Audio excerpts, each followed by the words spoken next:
ہمارے چینل میں خوش آمدید۔ چلیں شروع کرتے ہیں آج کی کہانی۔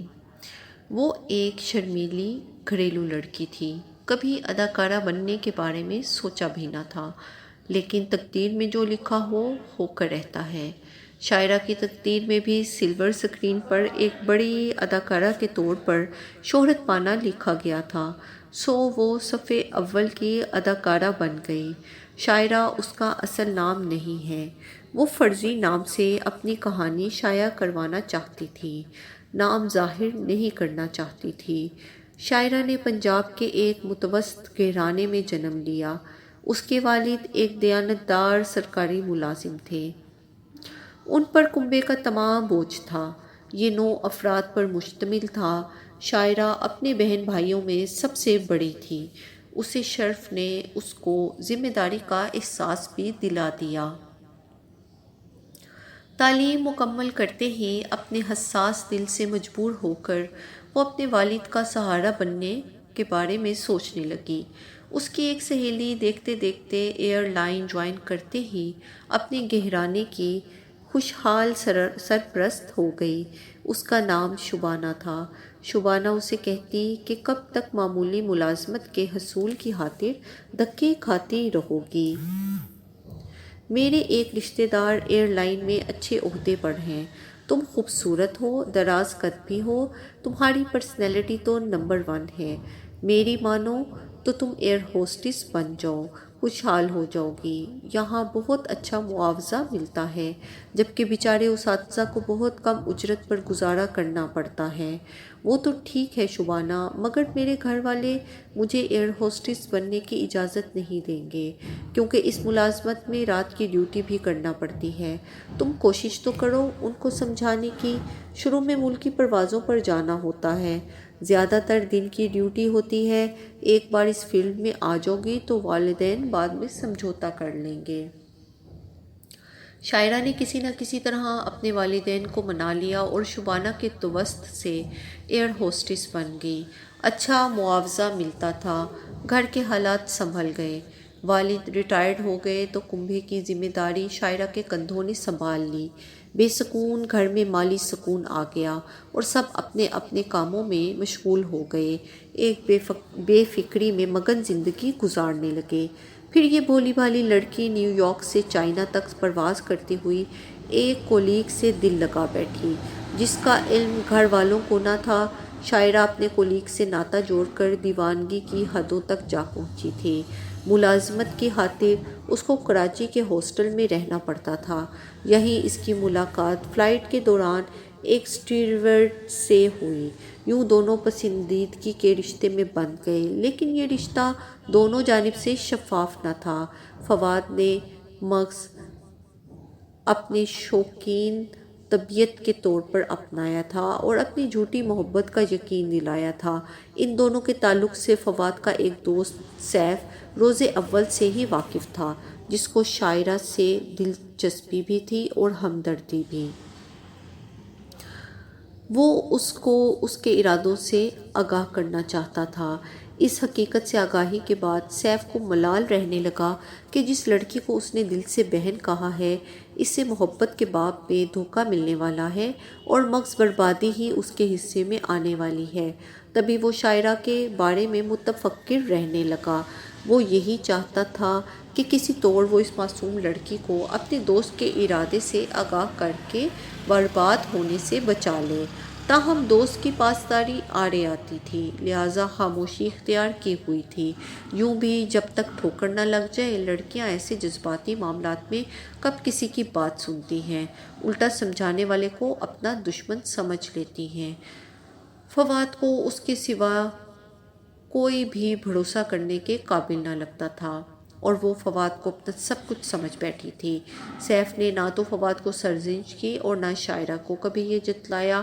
وہ مناسب وقت کے انتظار میں رہنے لگا۔ بالآخر وہ وقت آ ہی گیا جب وہ ان کے معاملے میں مداخلت کر سکتا تھا۔ جب فواد نے شاعرہ کے ساتھ بے رخی پر تناؤ شروع کر دی اور یہ لڑکی ملول اور شدید احساس اہانت کا شکار رہنے لگی، تو ایک روز سیف کے سامنے اس نے اپنا دل کھول کر رکھ دیا۔ خوب روئی اور فواد کی بے روحی کا شکوہ کر بیٹھی۔ سیف اسی لمحے کا منتظر تھا۔ اس نے شاعرہ کو تسلی دی اور وعدہ کیا کہ وہ فواد کو راہ راست پر لے آئے گا۔ اس نے دوست سے بات کی اور اس کو شاعرہ کے ساتھ شادی کرنے کو کہا۔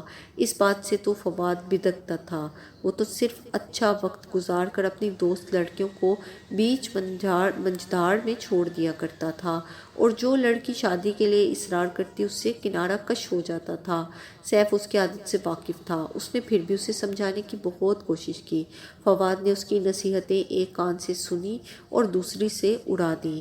اس سے مایوس ہو کر سیف اس کے گھر چلا گیا۔ فواد کی والدہ کو اس کے اپنے بیٹے کی طرح چاہتی تھی، لہٰذا اس نے خالہ جی سے بات کی اور پھر ایک روز وہ شاعرہ کو لے کر خالہ کے حضور پہنچا۔ فواد کا کچا چھٹا سنانے کے بعد اس نے بتایا کہ شاعرہ اس کی بہن ہے اور فواد نے اس کو دھوکہ دیا ہے، جبکہ اب وہ رسوائی کے دہانے پر کھڑی ہے۔ فواد کی ماں غور سے شاعرہ کو دیکھ پرکھ رہی تھی۔ سمجھ گئی کہ لڑکی بہت اچھی فطرت کی اور شریف گھرانے کی ہے۔ نادانی کے باعث اس کے بیٹے کے مکر و فریب میں پھنس کر اب زندگی کی دولت لٹا بیٹھی ہے اور موت کے دوراہے پر کھڑی ہے۔ وہ سراپا ممتا تھی۔ اس نے روتے ہوئے شاعرہ کو گلے سے لگا لیا اور اس کے سر پر پیار سے ہاتھ رکھتے ہوئے بولی، فکر مت کرو بیٹی، تمہارے سوا میں کسی دوسری لڑکی کو اس گھر میں بہو نہیں بننے دوں گی، اور فواد سے بھی میں خود نمٹ لوں گی۔ میں اس کی ماں ہوں، تم بے فکر ہو کر گھر جاؤ، ایک ماہ کے اندر اندر تم کو بہو بنا کر اس گھر میں لے آؤں گی۔ تم کو رسوائی کے ڈر سے اس دنیا سے خوفزدہ ہونے کی ضرورت نہیں۔ حالانکہ ان الفاظ سے شاعرہ کو گویا نئی زندگی مل گئی۔ وہ روتی ہوئی مگر پر امید ہو کر گھر آ گئی۔ فواد کی ماں نے بہت جلد اپنا وعدہ نبھا دیا۔ یوں سیف کی کوششوں سے اس کی منہ بولی بہن فواد کی دلہن بن کر اس کے گھر چلی گئی۔ اب سیف کو سکون کی نیند آئی کہ جس لڑکی کو دل سے بہن بنایا تھا اس کا انجام بخیر ہو گیا۔ اب وہ خود کو ایسا محسوس کر رہا تھا جیسے اپنی سگی بہن کی ڈولی کو رخصت کیا تھا۔ فواد سے شادی پر شاعرہ کے ماں باپ راضی نہ تھے۔ انہوں نے بادل نخواستہ اپنی دختر کو رخصت کیا تھا۔ اس کے بعد اس سے ناطہ نہ رکھا۔ تاہم شاعرہ نے اپنی بہن کو ایئر ہوسٹس میں آفس میں جاب کروا دی۔ تبھی اس کو اپنے والدین اور بہن بھائیوں کے مالی وسائل کے بارے میں فکر نہ رہی تھی۔ ان دنوں بنگلہ دیش نیا نہیں بنا تھا، لہٰذا فواد کا تبادلہ ڈھاکہ ہو گیا۔ اس کے کہنے پر شاعرہ نے ملازمت چھوڑ دی اور اب مالی طور پر شوہر کے رحم و کرم پر تھی۔ ڈھاکہ میں فواد کا رویہ شاعرہ سے تبدیل ہونے لگا۔ اس نے بیوی سے دوبارہ بے رخی اختیار کر لی اور اپنا ایک ایسا حلقہ احباب بنا لیا جو اوباش قسم کے دوستوں پر مشتمل تھا۔ شاعرہ رات دن گھر پر پڑی اس کا انتظار کرتی اور وہ ڈیوٹی کا بہانہ بنا کر ہفتوں اس کی شکل نہ دیکھتا۔ جب گھر آتا تو شراب کے نشے میں ہوتا، تب وہ شاعرہ کو زد و کوب کرنے لگتا۔ اس ماحول سے ان کا چھوٹا سا معصوم بیٹا بھی متاثر ہونے لگا۔ حالات سے گھبرا کر شاعرہ نے سیف کو خط لکھا اور تمام حالات درج کیے۔ سیف نے اعلیٰ افسران سے مل کر فواد کا تبادلہ ڈھاکہ سے لاہور کروا دیا۔ یہاں آ کر اپنی ماں کے لحاظ سے فواد چند دنوں تک تو ٹھیک رہا، لیکن جس مرد کو باہر کی رنگینیوں کا چسکا پڑا ہو اس کا دل گھر میں اپنی شریف بیوی سے نہیں لگتا، خواہ وہ کتنی ہی خوبصورت اور وفادار کیوں نہ ہو۔ پھر وہ زبردستی اس کی بیوی بنی تھی۔ اس کے دل و دماغ میں یہ بات پھانس کہ وہ ماں کی مداخلت کی وجہ سے اس طوق کو گلے میں ڈالنے پر مجبور ہوا تھا، ورنہ آج وہ آزاد ہوتا۔ لاہور شہر جو خوبصورتی کا مرکز تھا، یہاں فلم انڈسٹری کی رنگین عورتیں اور دنیا شباب تھی۔ فواد کے کچھ دوست فلم انڈسٹری سے وابستہ تھے۔ ان کے طفیل وہ اکثر وہاں مختلف فلموں کی شوٹنگ دیکھنے جایا کرتا۔ اسی دوران کچھ ایکسٹرا لڑکیوں کے چکر میں پڑ کر اپنی بیوی کو بالکل ہی بھول بیٹھا۔ تنگ آ کر ایک روز شاعرہ نے احتجاج کیا۔ اس احتجاج کا نتیجہ یہ نکلا کہ اس نے بیوی کو مار پیٹ کر بیٹے سمیت گھر سے نکال دیا۔ دل شکستہ شاعرہ چند دن ایک سہیلی کے گھر رہی اور پھر فواد کے ماموں کے گھر چلی گئی تاکہ ان کو اپنی آپ بیتی سنائے۔ ماموں نے فواد کو لاہور سے بلا بھیجا۔ وہ آیا اور ماموں کی موجودگی میں بیوی کو طلاق دے کر چلا گیا۔ شاعرہ نے سیف کو خط لکھا۔ اب شاعرہ کے دل میں انتقام کی آگ بھڑک رہی تھی۔ وہ فواد کو کسی طرح سبق سکھانا چاہتی تھی۔ سیف نے سمجھایا، یہ تمہارے بس کی بات نہیں، کورٹ جا کر بھی کیا کرو گی، تم کو انصاف نہیں ملے گا۔ پھر اس نے تم کو طلاق بھی دے دی ہے، الٹا وہ بیٹے کے حصول کا کیس کر دے گا۔ فیصلہ تمہارے حق میں ہو بھی گیا تو کیس کی خواری اور اخراجات کہاں تک بھگتو گی؟ وہ نہ مانی، دھمکی دی کہ اگر تم نے میری مدد نہ کی تو میں خود وکیل کر لوں گی یا پھر اس کے گھر میں گھس کر فواد کی جان لے لوں گی۔ سیف لاہور آیا اور شاعرہ کو ہوٹل کے کمرے میں بٹھا کر فواد کی طرف چلا گیا، حالانکہ اب فواد سے رابطہ بھی لا حاصل تھا۔ جب وہ فواد سے ملا تو اس نے صاف کہہ دیا کہ وہ طلاق دے چکا ہے، اب اس کا شاعرہ سے کوئی تعلق نہیں ہے۔ سیف نے دیکھا کہ وہ گھر میں تنہا نہیں ہے، ایک ایکسٹرا کو اس نے ساتھ رکھا ہوا ہے۔ اس نے واپس ہوٹل آ کر شاعرہ کو تمام ماجرا سنایا اور کہا کہ بحیثیت بھائی تم سے گزارش کرتا ہوں کہ ادھر ادھر بھٹکنے کے بجائے اپنے والدین کو منا کر ان کے پاس چلی جاؤ، یا پھر میرے گھر چلو، میری بہنوں کے ساتھ رہو، وہاں تم کو کوئی تکلیف نہیں ہوگی۔ شاعرہ نے کہا کہ میں لاہور سے دور نہیں رہنا چاہتی، فواد اس شہر میں ہے تو میں بھی اس شہر میں رہ کر اس سے انتقام لوں گی۔ جب وہ لاہور چھوڑنے پر راضی نہ ہوئی تو سیف اس کو کچھ رقم دے کر اور دوبارہ آنے کا کہہ کر چلا گیا۔ یہ بھی کہہ گیا کہ جب چاہے اس کے گھر آ سکتی ہے، میرے گھر کے دروازے تمہارے لیے ہمیشہ کھلے رہیں گے۔ اس کا خیال تھا کہ کوئی ٹھکانہ نہ ہونے کی وجہ سے وہ جلدی اس کے گھر واپس آ جائے گی۔ وہ پھر اپنی دوست کے گھر چلی گئی۔ اس کی دوست ماڈلنگ کے پیشے سے وابستہ تھی۔ اس نے کہا کہ فواد کے پیچھے بھاگنے سے کوئی فائدہ نہیں، اس کو کسی دوسرے طریقے سے شکست دو، تم ماڈلنگ کی طرف آ جاؤ، روپیہ کماؤ اور فواد کو بھی حسد کی آگ میں جلاؤ۔ یوں وہ دل شکستہ شاعرہ کو ایک پر رونق دنیا میں کھینچ لائی۔